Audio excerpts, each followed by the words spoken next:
జిల్లాలో 229 పారిశ్రామిక యూనిట్ల స్థాపనకు సింగిల్ డెస్క్ విధానంలో పారదర్శకంగా సత్వర అనుమతి జారీ చేశామని జిల్లా కలెక్టర్ ఎంఎన్ హరేంద్ర ప్రసాద్ తెలిపారు. కాకినాడ కలెక్టరేట్లో జిల్లా పరిశ్రమలు ఎగుమతులు ప్రోత్సాహ కమిటీ సమావేశం జిల్లా కలెక్టర్ హరేంద్ర ప్రసాద్ అధ్యక్షతన జరిగింది. ఏకగవక్ష విధానం క్రింద గడిచిన త్రైమాస కాలంలో అందని దరఖాస్తుల పరిష్కారం, చిన్న మధ్య తరహా పరిశ్రమల ప్రోత్సాహానికి వివిధ రాయితీల జారీ, ప్లాటెడ్ ఫ్యాక్టరీ కాంప్లెక్స్ల నిర్మాణ పురోగతి వంటి అంశాలపై జిల్లా కలెక్టర్ పరిశ్రమలు, factories, pollution control board, ground water, అగ్నిమాపక, ఏపీఐఐసి, ట్రాన్స్పోర్ట్ తదితర శాఖల అధికారులతో సమీక్షించారు. ఈ సందర్భంగా జిల్లా కలెక్టర్ మాట్లాడుతూ జిల్లాలో గత త్రైమాస కాలంలో వివిధ పరిశ్రమల స్థాపనకు అనుమతులు కోరుతూ మొత్తం 262 దరఖాస్తులు అందగా సింగిల్ డెస్క్ విధానాల్లో ఆయా శాఖల ద్వారా 229 పరిశ్రమలకు అనుమతులు మంజూరు చేయడం జరిగిందని అన్నారు.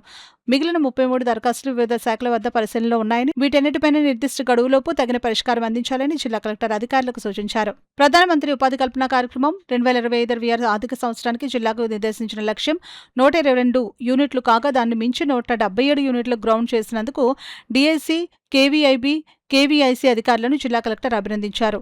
అదే స్ఫూర్తితో కొనసాగించి ఈ సంవత్సరం మరింత ఉన్నత లక్ష్యాలు సాధించాలని కోరారు. ఈ సమావేశంలో జిల్లా పరిశ్రమల శాఖ GM CH Ganapathi, ADS Vijay Kumar, APIIC zonal manager A Ramana Reddy, ground water JD Radhakrishna, జిల్లా అగ్నిమాపక అధికారి CH Kripavaram, lead bank manager CHSV Prasad, pollution control board, రవాణా తదితర శాఖల జిల్లా అధికారులు, పరిశ్రమల శాఖ సిబ్బంది మరియు వివిధ పరిశ్రమల అసోసియేషన్ల ప్రతినిధులు పాల్గొన్నారు.